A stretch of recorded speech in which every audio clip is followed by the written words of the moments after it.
अरे मोबाईल हातात मोबाईल विजय सेतुपती बसला कोपऱ्यात सेतुपती नव सुजलेला पती आहे. कसं आहे एक नंबर. अरे सकाळी जरा चाललं ना लोक फॉल लावलोय कारची काच तुटल्या त्या बिघायला चालत गेलोय पळत. इकडे अलेक्सा इकडे तर नमस्कार मित्रांनो, आज आपण एक्सप्लोर करणार आहोत कर्नाटकच्या निसर्ग संपन्न शिवमोगा जिल्ह्यातील मन मोहून टाकणार जोग धबधबा, जो आहे भारतातील सर्वात 2 नंबरचा धबधबा आहे. चला तर मग पाहूया तुमच्या डोळ्यांनी आमची रोड ट्रिप, अनुभव. आणि हां, व्हिडिओ आवडला असेल तर लाईक करा, शेअर करा आणि सबस्क्राईब करायला विसरू नका. तर सकाळी आम्ही लवकर निघालतो. दादाने असं केसावरून हात फिरवला आणि गाडी स्टार्ट करणार होती, तोपर्यंत आमच्या तुषार दादाने लेट केला. मग जरा पुढे जाऊन गाणी ऐकत जाऊया म्हणलं, पण आमची अलेक्सा काय ऐकायलाच तयार नव्हती. अलेक्सा ऐक की इकडे अलेक्सा इकडे. मग आम्ही आलो निपाणीत. सकाळपासून लईच भुका लागलेल्या, नाश्ता पण काही केला नव्हता. मग दादा म्हणलं इथं स्पेशल चपाती भाजी लय भारी मिळत्या, चला म्हटलं काय विषय बघायला लागतंय म्हणलं. मग गेलो. मग ही चपाती भाजी पोट भरून खाल्ली आणि पुढे निघालो. बघा इकडे आहे विजय सेतुपती बसला कोपऱ्यात. सेतुपती काय पदवी आहे.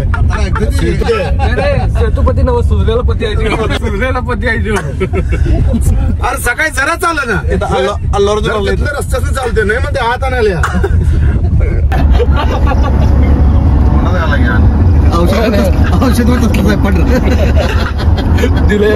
तसंच पुढे धारवाडापर्यंत आलो तर आमच्या सचिन साहेबांची कंपनी होती.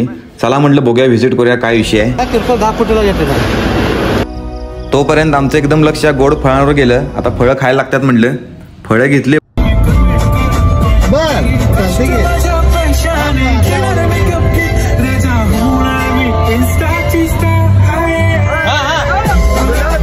मग असं सनरूफ ओपन केलं आणि मस्तपैकी निसर्गाचा आनंद घेत जंगलात रोड मोकळा असलो आम्ही ऐकते वे वड की वड.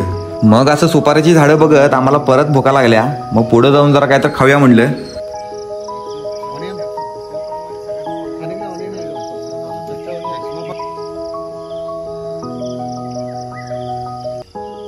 आता आम्ही आलो बघा जोग वॉटरफॉलला. एकदम जाऊन आज घुसून बघायचं म्हटलं, तो पण आमच्या गाडीची काचच निघली. जोग फॉल लावलोय कारची काच तुटल्या त्या बिघायला चालत गेलोय पळत. मामाने लिफ्ट दिल्यात, लिफ्ट घेऊन आलोय बघा. असं हे आमचं मामा आहेत. ट्रिपल शीट घेतलं म्हणून आलोय मी. आता जरा राहिले, आता बघतो काय होते. मग आणलेली चिकटपट्टी सगळी काचांना लावली. जरा थांबलो आणि 20 रुपये एंट्री देऊन आलो बघा जोग वॉटरफॉल बघायला. आलो आता जोग फॉलला. दमून एवढं वजनात.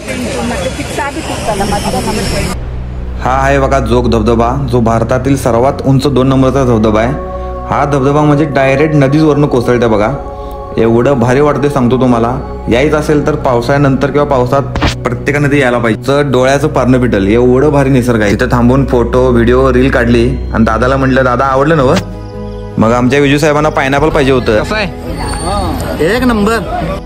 तोपर्यंत संध्याकाळ झाली होती. मग आम्ही एक रिसॉर्ट बुक केला, तर इथंच राहूया म्हणलं. मस्तपैकी शाकाहारी जेवण मागूया म्हणलं, तर या बाबानं जिरा राईस मध्ये मिरच्या, फ्लॉवर असलं काय काय घातलाय. चला म्हटलं खाऊया, आता पर्याय नाही. जरा जेवण उरलं होतं तर टाकून देण्यापेक्षा म्हटलं इथल्या कुत्र्यानं देऊया, तेवढंच जेवणाचा नाश पण होणार नाही. निवांत झोप्या म्हटलं तरी बाबा काय घोरायचं थांबना.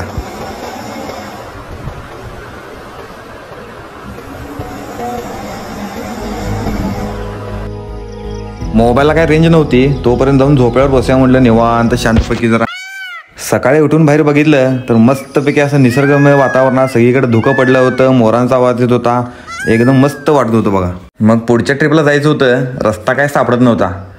इथे विचारायचं म्हटलं तर कन्नड कोणाला येत नाही. मग लावला मॅप आणि चाललो बघा हळूहळू आपलं. तोपर्यंत यांचा दंगा चालू झाला आणि आलो बघा पुढच्या डेस्टिनेशनला. जर तुम्हाला हा व्लॉग आवडला असेल तर लाईक करा, कमेंट करा, शेअर करा आणि असंच अपडेटसाठी सबस्क्राईब करायला विसरू नका. चला मग लवकरच भेटू पुढच्या व्लॉगमध्ये.